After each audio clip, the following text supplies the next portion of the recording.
नमस्कार news room को स्वागत करुछि मु तपन।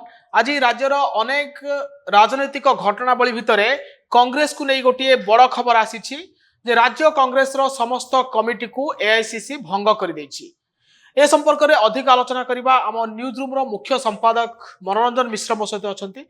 सर आज कांग्रेस को नहीं गोटे बड़ खबर आसी निर्वाचन पाखापाखि गोटे मास अधिक समय बीती जाइथिले परे शरद पट्टनायक पीसीसी पदर हटिचंती, तांकर समस्त कमिटी को मध्य भांगिचंती एवं जो छामुआ संगठन ताकू मध्य एआईसीसी भंग करिछि।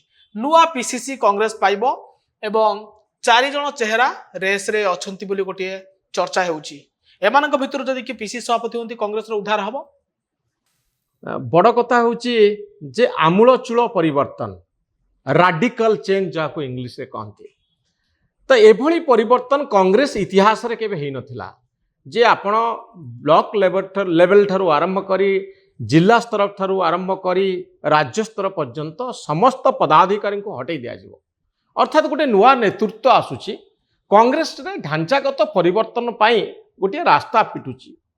राहुल गांधी को नेतृत्व रे कांग्रेस पुनर्जीवन पाई वर्तमान समय शेष इलेक्शन रे आमे देखिले साधारण निर्वाचन रे कांग्रेस अनेक जगह रे इंप्रूव करूची, आगु को जाउची। 69टा सीट पाइथिबा कांग्रेस एबे मुंड टेकुची। सेही क्रम रे ओडिशा कांग्रेस रो राजनीति मध्य प्रभावित होबो। तेणु गोटे नुआ नेतृत्व रो आवश्यकता अछि दिशा देखैबा पई। आपण देखंतु वर्तमान सुद्धा ओडिशा रो राजनीति को जदि आपण भल भाव पर्यवेक्षण करती ताले कौन देखिए आपण देखिए जे जदिओ बीजेडी कहूँ जे आमे होचु सबुठारु बड़ राजनैतिक विरोधी दल राजनैतिक आम पाखरे 50 जन मेंबर अछंती 51 जन अछंती 51टी सीट अच्छी बिजु जनता दल पाखरे। किंतु आ भितर गोटे बड़ डाउट अच्छी संदेह अच्छी जे बिजु जनता दल तार भूमिका को ठीक भाव में निभे पार तो आपण देखुंत किभली दुई दुई थर ओडिशार नुआ मुख्यमंत्री जाई नवीन निवास रे पहुंचले। अर्थात बिजु जनता दल को मनैबा पाई कांग्रेस सहित सामिल न होबा पाई इंडिया मेंट सहित सामिल न होबा पाई गोटे बड़ धरणर प्रचेष्टा भारतीय जनता पार्टी पक्षरु करा जाउछि, जहा फल नवीन पट्टनायक एग्रेसिव स्टैंड नहीं पारिबेनी। बिजु जनता दलर विधायक माने एमपी माने जो माने राज्यसभा रे अछंती 9 जन एमपी एग्रेसिव स्टैंड नहीं पारिबेनी भारतीय जनता पार्टी विरुद्ध रे। ए होउची जदि आपण अति निकटरू देखंती ए होउची राजनीतिर गोटे बड़ सत्य। आउ गोटे कथा आपण देखंतु 24 वर्ष धरी जो पार्टी ओडिशा को शासन करिछि से पार्टी रे अनेक गुडिए सरकार रे थिबा बेले अनेक गुडिए काम होईछि जो कामर स्क्रूटिनी करा जाई परिवो। आपण देखुचंती भारतीय जनता पार्टी नेता माने कौन कहउचंती शंख भवन बेआईन भाव में तैयारी होईछि। 5T नारे हजार हजार कोटी टंकार दुर्नीति होईछि। ए संपर्क रे तदंत हबो कि ओडिशा अस्मिता कथा आमे कहउचु कारण बाहर कॉन्ट्रैक्टर माने ओडिशार संपत्ति को लूट करिसंती, ओडिशार काम से माने पाउचंती। खणी रे दुर्नीति होईछि। मोहन माझी कौन कहले ओडिशार नुआ मुख्यमंत्री झारपड़ा जेल रेडी होइकरी अछि। ए सबु कथा बयानबाजी चली किंतु लोकमत जो पार्टी सपक्ष रे जाइछि सही पार्टी ए सबु दुर्नीतिर तदंत करिवो कि केतबेले करिवो जदि बिजु जनता दल एग्रेसिव स्टैंड निए सरकार को अडुआरे पकेवा पाई चेष्टा करे ताले बीके पांड्यान को नारे जो सब अभियोग अच्छी ऑफिसर मान विरुद्ध रे जो सब अभियोग अच्छी एवं मंत्री मान विरुद्ध रे जो सब अभियोग अच्छी पुराना फाइल खोजा चलिवो। आउ आज पर्यंत एई भली तदंतरु बंचिबा पाई बीजेडी सबु प्रकार चेष्टा करिछि। नरेंद्र मोदी सहित भल संपर्क रखिछि। आजिर दिन में सबुठारु बड़ कथा होउछि जे सतरे 24 वर्ष धरी शासन करुथिबा बिजु जनता दल जो सरकार विरुद्ध रे बड़ा बड़ा अभियोग विरोधी दल पक्षरु बीजेपी पक्षरु उठा जाइछि से भारतीय जनता पार्टी जे बे सरकार रे अछि बीजेडी विरुद्ध रे से दल आनिथिबा अभियोग गुड़िकर तदंत करैबो कि केतबेले करिवो जेतबेले बिजु जनता दलर विधायक माने सेही भली एग्रेसिव स्टैंड नियंती।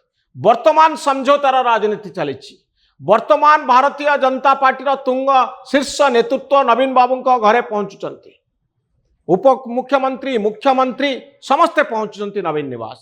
ଜେପି ନଡ୍ଡା ରାଷ୍ଟ୍ରୀୟ ଅଧ୍ୟକ୍ଷ ଭାରତୀୟ ଜନତା ପାର୍ଟିର ଗୋଟିଏ ହେଲେ ଶବ୍ଦ ବିଜେଡି ବିରୁଦ୍ଧରେ ନବୀନ ବାବୁଙ୍କ ବିରୁଦ୍ଧରେ କହିନାହାନ୍ତି। ନରେନ୍ଦ୍ର ମୋଦି ମଧ୍ୟ କୌଣସି ଶବ୍ଦ ସେଇଭଳି କଟୁ ସମାଲୋଚନାମୂଳକ ଶବ୍ଦ ନବୀନ ପଟ୍ଟନାୟକଙ୍କ ବିରୁଦ୍ଧରେ ଉଚ୍ଚାରଣ କରିନାହାନ୍ତି। ଅମିତ ଶାହା ମଧ୍ୟ ଉଚ୍ଚାରଣ କରିନାହାନ୍ତି। ଇଏ କ'ଣ ଇଣ୍ଡିକେଟ୍ କରୁଛି ଯେ ବିଜୁ ଜନତା ଦଳକୁ ଅଯଥାରେ ଆମେ ରଗେଇବୁନି, ଇଏ ଆମ ସହିତ ଥାଆନ୍ତୁ, ଇଏ କଂଗ୍ରେସ ପାଖକୁ ନ ଯାଆନ୍ତୁ। ଯଦି ବିଜୁ ଜନତା ଦଳ ଆଗ୍ରେସିଭ ଷ୍ଟାଣ୍ଡ ନିଏ ତାହେଲେ ବହୁ ପ୍ରକାରର ତଦନ୍ତକୁ ସାମ୍ନା କରିବ ଦଳ। ତ ଏସବୁକୁ ଆଭଏଡ୍ କରିବା ପାଇଁ ହେଲେ ବର୍ତ୍ତମାନ ସମଝୋତାର ରାଜନୀତି ଆମେ ଦେଖୁଛୁ। ଆଉ ଏତିକି ବେଳେ 14 ଜଣ ବିଧାୟକ ଅଛନ୍ତି କଂଗ୍ରେସ ପାଖରେ। ଏଇ 14 ଜଣ ବିଧାୟକ ଯଦି ଆଗକୁ ଆସନ୍ତି, ରିଅଲ ଅପୋଜିସନ ପ୍ରକୃତ ବିରୋଧୀ ଦଳର ଭୂମିକାରେ ଏମାନେ ନିଅନ୍ତି, ତାହେଲେ ଏମାନେ ବଡ଼ ଧରଣର ରାଜନୈତିକ ପ୍ରଭାବ ସୃଷ୍ଟି କରିପାରିବେ। ଏବଂ କଂଗ୍ରେସ ଯେଉଁ ରାଇଜ୍ କରୁଛି ଜାତୀୟ ଦୃଶ୍ୟପଟରେ ତାର ପ୍ରଭାବ ଓଡ଼ିଶା ଉପରେ ପଡ଼ିବ। ତେଣୁ ଓଡ଼ିଶା ରାଜନୀତିରେ ଗୋଟିଏ ବଡ଼ ଭୂମିକା ନେବା ପାଇଁ ଯାଉଛି କଂଗ୍ରେସ। ଆଉ ଏତିକି ବେଳେ ଆପଣ ଯେଉଁ ପ୍ରଶ୍ନ ଉଠେଇଥିଲେ ଯେ ଆମୂଳଚୂଳ ପରିବର୍ତ୍ତନ ଘଟୁଛି, ନୂଆ ନେତୃତ୍ୱ କିଏ ନେବ ପ୍ରଦେଶ କଂଗ୍ରେସ କମିଟିର ତାକୁ ନେଇ ଚର୍ଚ୍ଚା ଚାଲିଛି। 4 ଜଣ ନେତାଙ୍କ ନାଁ ଆଗରେ ଅଛି। ତାରା ପ୍ରସାଦ ବାହିନୀପତିଙ୍କର ନାଁ ଅଛି, ମୁକିମଙ୍କ ନାଁ ଅଛି, ଜୟଦେବ ଜେନାଙ୍କ ନାଁ ଅଛି, ଭକ୍ତ ଦାସଙ୍କର ନାଁ ଅଛି। ଆମେ ଜାଣିନେ ପ୍ରକୃତରେ କିଏ ପିସିସି ପ୍ରେସିଡେଣ୍ଟ ହେଉଛନ୍ତି, କିନ୍ତୁ ଯିଏ ପ୍ରକୃତ ବିରୋଧୀ ଦଳର ନେତା ଭୂମିକାରେ ରହିପାରିବେ ପ୍ରଦେଶ କଂଗ୍ରେସ କମିଟିର ସଭାପତି ଭାବରେ, ଗୋଟିଏ ରିଅଲ ଅପୋଜିସନ ଭାବରେ କାମ କରିପାରିବେ, ସେଇଭଳି ବ୍ୟକ୍ତିତ୍ୱ ଯଦି ବର୍ତ୍ତମାନ ସମୟରେ ମଙ୍ଗ ଧରନ୍ତି ତାହେଲେ ଜନମତ କଂଗ୍ରେସ ସପକ୍ଷରେ ଯାଇପାରେ। ଏବଂ ଯେଉଁ ଆମୂଳଚୂଳ ପରିବର୍ତ୍ତନ ହେଉଛି, ନୂଆ ନେତା ଖୋଜା ଚାଲିଛି, ଏ ହେଉଛି ପ୍ରକୃଷ୍ଟ ସମୟ କଂଗ୍ରେସକୁ ଆଗକୁ ନେବା ପାଇଁ। ଆଉ ବଡ଼ ପରିବର୍ତ୍ତନ କଂଗ୍ରେସ ଆଣିଛି, ଓଡ଼ିଶା କଂଗ୍ରେସ କ୍ଷେତ୍ରରେ ଆସିଛି। ଅଲ୍ ଇଣ୍ଡିଆ କଂଗ୍ରେସ କମିଟି ପକ୍ଷରୁ ଯେଉଁ ନିଷ୍ପତ୍ତି ଆସିଛି, ଏବେ ଆମେ ପରବର୍ତ୍ତୀ ନିଷ୍ପତ୍ତିକୁ ଅପେକ୍ଷା କରୁଛେ ଯେ ଯେଉଁଭଳି ଢଙ୍ଗରେ ପ୍ରଦେଶ କଂଗ୍ରେସ କମିଟିର ସଭାପତିମାନଙ୍କୁ ନିଯୁକ୍ତି ଦିଆଯାଇଥିଲା ସେହି ଢଙ୍ଗରେ ଗୋଟିଏ ପରିବର୍ତ୍ତନ ଆସୁଛି କି, ଆଉ ଯିଏ ନୂଆ ନେତା ହେବେ ସତରେ ସେ ପ୍ରଭାବ ସୃଷ୍ଟି କରିପାରୁଛନ୍ତି କି, ଏଥର କଂଗ୍ରେସ କ୍ଷମତା ପାଇଁ ଲଢ଼ିବ କି? କାରଣ ବିଜେଡିର ସ୍ଥିତି ଯାହା 2029ରେ ଯେଉଁ ନିର୍ବାଚନ ଆସୁଛି, ଏ ଦଳର ସ୍ଥିତି କ'ଣ ଥିବ, ଇଏ କେଉଁ ପୋଜିସନରେ ଥିବ ଆଜିଠାରୁ ଆକଳନ କରାଯାଇପାରୁନି। ଭାରତୀୟ ଜନତା ପାର୍ଟି 5 ବର୍ଷ ପରେ କେଉଁ ସ୍ଥିତିରେ ଥିବ ଆଜିର ଦିନରେ ଆକଳନ କରାଯାଇପାରୁନାହିଁ। କିନ୍ତୁ 2000 ମସିହା ପୂର୍ବରୁ ଯେଉଁ ଦଳ କ୍ଷମତାରେ ଥିଲା କଂଗ୍ରେସ, ସେ ଯଦି ଅଣ୍ଟା ସଳଖୁଛି, ମୁଣ୍ଡ ଉପରକୁ କରି ଚାଲିବା ଶିଖୁଛି, ସେହି ସମୟରେ ବଡ଼ ସମ୍ଭାବନା ସୃଷ୍ଟି ହେଉଛି। ପ୍ରକୃତରେ ଏହି ସମ୍ଭାବନାକୁ ସଂକଳ୍ପରେ ପରିଣତ କରି ପ୍ରକୃତରେ କଂଗ୍ରେସକୁ କ୍ଷମତାକୁ ଆଣିବାର ତାକତ କେଉଁ ନେତାଙ୍କ ପାଖରେ ଅଛି, ଆଉ ଏଆଇସିସି କେଉଁ ନେତାଙ୍କ ନାଁ ଉପରେ ମୋହର ଲଗାଉଛି, ସାରା ଓଡ଼ିଶା ଅପେକ୍ଷା କରିଛି। ବିରୋଧୀ ଦଳ ଶାସକ ଦଳ ସମସ୍ତେ ଅପେକ୍ଷା କରୁଛନ୍ତି କଂଗ୍ରେସର ପରବର୍ତ୍ତୀ କାର୍ଯ୍ୟପନ୍ଥା କ'ଣ।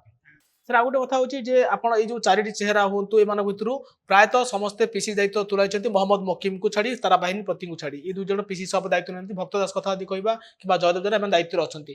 କଂଗ୍ରେସ ଯେଉଁ ଆମୂଳଚୂଳ ପରିବର୍ତ୍ତନ କରିଛି, ଯୁବ ନେତୃତ୍ୱଙ୍କୁ ସାମ୍ନାକୁ ଆଣିବ କି, ଯେଉଁମାନେ କି ଷ୍ଟ୍ରିଟ୍ରେ ଫାଇଟ୍ କରିବେ, ଦଳର କଥା ଉଠାଇବେ ଏବଂ ସରକାରଙ୍କୁ ଜଗିବେ, ସେମିତି କିଛି ଆଶା ବା ରହିଛି କି କଂଗ୍ରେସ ପାଖରେ? କଂଗ୍ରେସ ପାଖରେ ଅଛି, କିନ୍ତୁ ବଡ଼ କଥା ଆ ଭିତରେ ହେଇଛି 24 ବର୍ଷ ଧରି ବିଜୁ ଜନତା ଦଳ କ୍ଷମତାରେ ରହିବା ଫଳରେ କ'ଣ ହେଇଛି ନା, କଂଗ୍ରେସର ବହୁ ନେତା ଦଳ ଛାଡ଼ି ବିଜେଡିରେ ମିଶିଛନ୍ତି, ବିଜେପିରେ ମିଶିଛନ୍ତି। ଆଉ କଂଗ୍ରେସରେ ଆ ଭିତରେ ନେତୃତ୍ୱର ସଙ୍କଟ ସୃଷ୍ଟି ହୋଇଛି। ଏ ହେଉଛି ଗୋଟେ ବଡ଼ ବିପର୍ଯ୍ୟୟ କଂଗ୍ରେସ ପାଇଁ ହେଇଛି। ଦୀର୍ଘ ଦିନ ଧରି ପାର୍ଟି କ୍ଷମତାରେ ନାହିଁ, କଂଗ୍ରେସ ପାଖରେ ପଇସା ନଥିଲା ଇଲେକ୍ସନ ଲଢ଼ିବା ପାଇଁ। ଆଜି ଆମେ କଥା ହେଉଥିଲେ ତାରା ବାହିନୀପତିଙ୍କ ସହିତ, ଯିଏ କହୁଥିଲେ ଯେ ମୋ ପାଖରେ ମାତ୍ର 10 ଲକ୍ଷ ଟଙ୍କା ପହଞ୍ଚିଲା। ଆପଣ ଚିନ୍ତା କରନ୍ତୁ, ଅନ୍ୟ ରାଜନୈତିକ ଦଳ ଯେତେବେଳେ BMW ମର୍ସିଡିସ୍ ଚଲାଉଛନ୍ତି, ସେତେବେଳେ ସାଇକେଲ ଚଲେଇକରି କଂଗ୍ରେସ ନେତାମାନେ, ମାନେ ମୁଁ କହିବାର କଥା ଯେ ଯଦି କମ୍ପେୟାର କରିବେ ବିଜେଡିର କ୍ୟାଣ୍ଡିଡେଟ୍ ବିଜେପିର କ୍ୟାଣ୍ଡିଡେଟ୍ ଆଉ କଂଗ୍ରେସର କ୍ୟାଣ୍ଡିଡେଟ୍ ଏମାନଙ୍କ ଭିତରେ ଆକାଶ ପାତାଳର ଫରକ। ଜଣଙ୍କ ପାଖରେ ଟଙ୍କା ନାହିଁ, ଲୋକ କୌଣସି ମତେ ସେ ଲଢ଼ୁଛନ୍ତି, ଆଉ ଏମାନେ ସ୍ୱଚ୍ଛନ୍ଦରେ ମନ ଇଚ୍ଛା ପଇସା ଖର୍ଚ୍ଚ କରୁଛନ୍ତି। ଏ ଯେଉଁ ଇମ୍ବାଲାନ୍ସ ତିଆରି ହେଇଛି, ୟାରି ଭିତରେ ନେତୃତ୍ୱର ସଙ୍କଟ ଆସିଛି। ଅନେକ ନେତା ଭଲ ନେତା କଂଗ୍ରେସ ଛାଡ଼ିଛନ୍ତି, କାରଣ କଂଗ୍ରେସ ପାଖରେ କିଛି ସମ୍ଭାବନା ନାହିଁ ବୋଲି ତାଙ୍କର ଧାରଣା ସୃଷ୍ଟି ହୋଇଛି।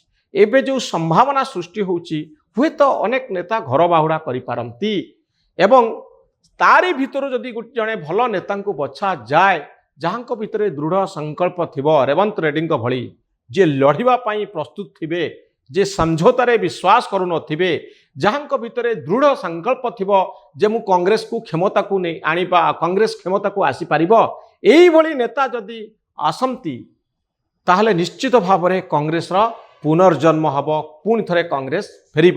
କିନ୍ତୁ ସବୁ ନିର୍ଭର କରେ ସେଇ ନେତାଙ୍କର ସଂକଳ୍ପ ଉପରେ, ଅଲ୍ ଇଣ୍ଡିଆ କଂଗ୍ରେସ କମିଟି ଉପରେ, ରାହୁଲ ଗାନ୍ଧୀଙ୍କ ଉପରେ, କି ଭଳିଆ ନେତା ସେ ବାଛୁଛନ୍ତି ଆଉ କି ପ୍ରକାର ସମର୍ଥନ ଦେଉଛନ୍ତି। କଂଗ୍ରେସରେ ଯେଉଁ ଗୋଷ୍ଠୀ କନ୍ଦଳ ଚାଲେ, ଆଜି ଜଣେ ନେତା ହେଇଥିବେ, 15 ଦିନ, ମାସେ, 2 ମାସ, 6 ମାସ ପରେ ଗୋଟିଏ ପ୍ରତିନିଧି ଦଳ କଂଗ୍ରେସର ନେତାମାନେ ଦିଲ୍ଲୀ ଯିବେ, ସୋନିଆ ଗାନ୍ଧୀଙ୍କୁ ଭେଟିବେ, ରାହୁଲ ଗାନ୍ଧୀଙ୍କୁ ଭେଟିବେ, ଆଉ ପିସିସି ପ୍ରେସିଡେଣ୍ଟଙ୍କ ବିରୁଦ୍ଧରେ ଅନେକ ଗୁଡ଼ିଏ ବିଷୋଦ୍ଗାର କରିବେ।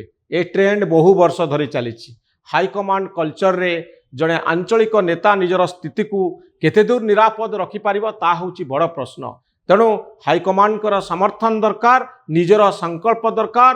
କଂଗ୍ରେସ କର୍ମୀମାନେ ଯଦି ଏକଜୁଟ ହୁଅନ୍ତି, ତାହେଲେ ସେମାନେ ପାର୍ଟିକୁ ପୁନର୍ଜନ୍ମ ଦେଇପାରିବେ। କିନ୍ତୁ ସେ ଦାୟିତ୍ୱ କାହାକୁ ଦିଆଯାଉଛି ଆଉ କି ପ୍ରକାର ସମର୍ଥନ ହାଇକମାଣ୍ଡ ଦେଉଛନ୍ତି, ତା ଉପରେ ସବୁକିଛି ନିର୍ଭର କରେ।